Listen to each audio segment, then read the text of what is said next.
Tom Hauser here with another midweek blessing. Today's April Fool's Day, and I'm really hoping that this afternoon Governor DeWine comes on the TV and just says, "April Fools, we've just been kidding you all this time."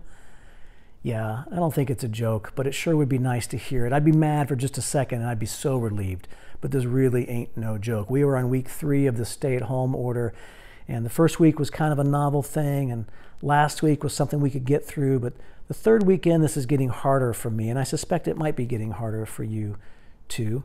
I think there's some good reasons why that's the case. I miss going places. I miss doing things. I miss seeing people. Man, I'm an introvert and I miss seeing people. I miss seeing you. As one of my friends said recently, I miss looking into people's eyes and really seeing them face to face. That's real, and it ain't no joke either. But it occurred to me that there might be another reason this is getting harder. It seems to me that this would be the perfect time for Satan to play an absolutely amazing April Fool's joke on all of us. I'm sure that it's reasonable to assume that he's trying to redeem this time for his sake and not God's sake.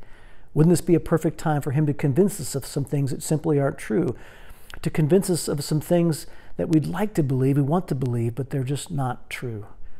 Perhaps a perfect time for him to convince us that we can find a rich and satisfying life in the very places that we are least likely to find it. Maybe we could find that life on Netflix or on social media. Maybe we can find it in a shopping mall or in our favorite restaurant. Maybe at a sports arena or in a stadium somewhere. Maybe that perfect job will find us that rich and satisfying life we're looking for. Well, those things do satisfy, of course, but they don't satisfy very deeply, and they don't satisfy for very long. It's like trying to help someone suffering from malnutrition by inviting them to Five Guys for lunch.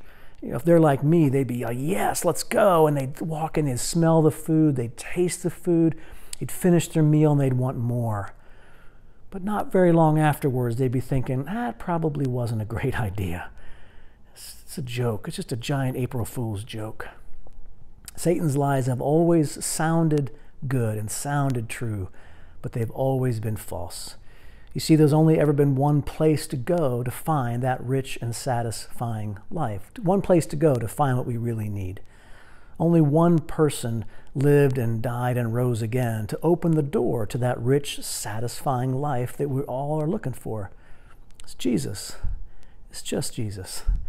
And Jesus said 2 deep things in John chapter 10, verse 10. He said, "The thief's purpose is to steal and kill and destroy, but my purpose is to give them a rich and satisfying life." The thief's purpose is to steal and kill and destroy, but my purpose is to give them a rich and satisfying life. Satan's purpose is clear, but so is Jesus's.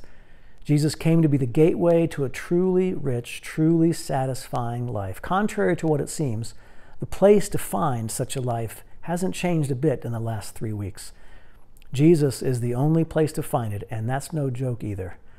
So let me offer you a quick soul exercise to maybe help this idea resonate in your minds, to help reorient us to the life that Jesus came to offer. Get a sheet of paper and a pen, and right at the top of that piece of paper, Jesus' words from John chapter 10, verse 10. "The thief's purpose is to steal and kill and destroy. My purpose is to give them a rich and satisfying life." Let that verse settle into your heart a little bit, and then take the rest of that piece of paper and write out a heartfelt letter to God. Explain to him where you are in your life with him, where you'd like to be in your life with him, and what you think might be getting in the way, some of the places you've gone to find that rich, satisfying life that just haven't worked out. And then sign that letter at the bottom, maybe date it. And then once a day this week, just pull that letter back out and give it a read. Turn it into a prayer to God. If you know someone you can trust with it, let them read the letter and have a conversation with them about it. And until we meet again, may the Holy Spirit guide each of us into the very things we need to find the rich and satisfying life of Christ. Peace, friends.